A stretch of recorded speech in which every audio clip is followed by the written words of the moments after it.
Este video es un making of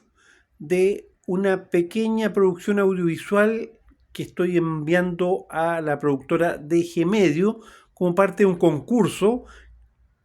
para elegir 10 personas que podrán compartir un meet and greet con Paul McCartney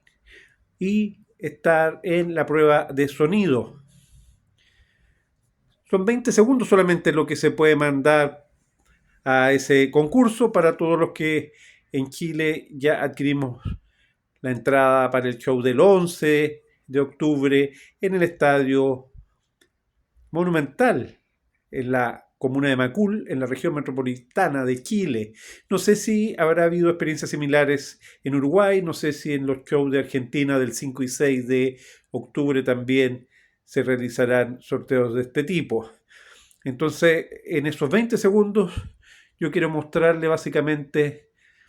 que hay una colección detrás, un seguimiento de su obra, tanto en vinilos de su etapa solista como de su etapa con Wings, un centenar de singles, tanto solistas como con la banda, me refiero a Wings, cassette, discos compactos en múltiples ediciones, libros, DVD, VHS, las revistas de las giras, los programas de los conciertos, más este cancionero disco, para terminar mostrándole ya las cosas más personales, como las entradas a los conciertos que he asistido, la piocha del New World Tour del año 93, el autógrafo que me regaló en esa primera visita a Chile, su premiación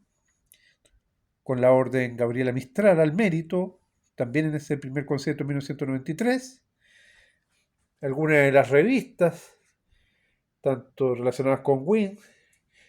como con su carrera en solitario, o donde, siendo un Beatle igual, lo utilizaban a él como fotoportada. Y para terminar con el artículo que escribí para su primer concierto, poco antes del 16 de diciembre de 1993, con toda la discografía disponible hasta ese minuto para que quienes fueron en esa oportunidad al concierto pudieran estar informados de la procedencia del repertorio que iba a exhibir. Obviamente que solo un fragmento de 20 segundos de lo que ustedes acaban de ver es lo que yo mandaré para concursar y tratar de acceder a ese meet and greet y a ese soundcheck.